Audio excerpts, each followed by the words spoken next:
Saudara sekalian, ada istilah di perusahaan-perusahaan yang memang apalagi perusahaan keluarga, anak toke, anak nitoke. Biasanya kan ada jam masuk dan jam keluar dan tidak boleh meninggalkan kantor dan seterusnya. Tapi kalau sudah mulai ada orang suka-sukanya masuk, suka-sukanya keluar, nah itu pada umumnya anak toke katanya kan, tak pernah ditegur. Jadi anak toke ini suka-sukanya dan dia yakin bahwa dia benar. Apapun yang dia buat, nah kalian kan buruh, aku anak toke. Kurang lebih begitu gambaran tentang orang Yahudi yang memang selalu merasa bahwa karena keturunan Abraham dan karena mereka melaksanakan hukum Taurat secara harafiah dalam arti ini, mereka akan masuk kerajaan Allah. Dan apa yang dikatakan, dikotbahkan dan diberitakan oleh Yesus tak mau mereka dengar. Ngapain? Cukup kami sebagai keturunan Abraham. Kesombongan inilah seperti anak toke tadi, suka-sukanya, dan itulah rupanya yang dikatakan sebagai kesalahan dan dosa.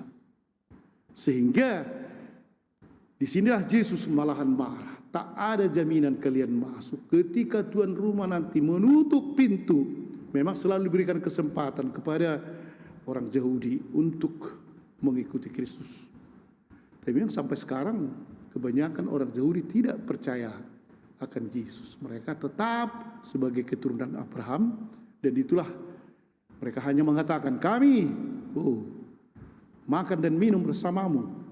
Kau sudah mengajar di jalan-jalan kota kami. Tidak ada alasan kalau hanya itu. Kalau tidak, dimasukkan ke hati. Tapi ini juga para bapak dan ibu gambaran dari iman kita yang kadang memang ya kita rajin bergereja, rajin berdoa.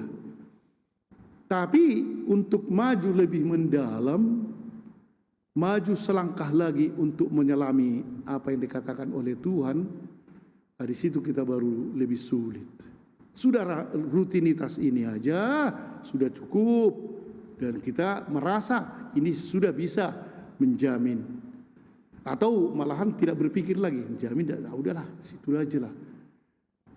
Iman yang seperti inilah yang tidak benar di mata Tuhan.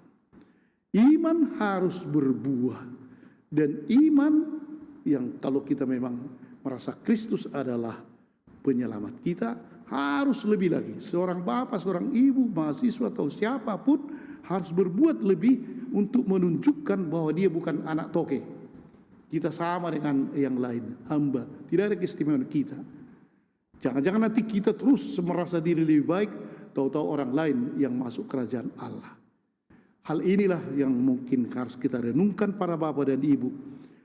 Kita mendengarkan kata Yesus ini untuk orang Yahudi. Ingatlah ada orang terakhir yang akan menjadi yang terdahulu, dan yang terdahulu yang akan menjadi terakhir. Tapi kata-kata ini juga bisa sampai kepada kita. Karena kita selalu merasa diri lebih baik, akhirnya kita tidak terbuka. Dan akhirnya kita yang tersingkir, orang yang mungkin merasa diri sebagai yang buruk, tapi dia berusaha dan dialah yang akhirnya maju ke depan di hadapan Tuhan. Amin.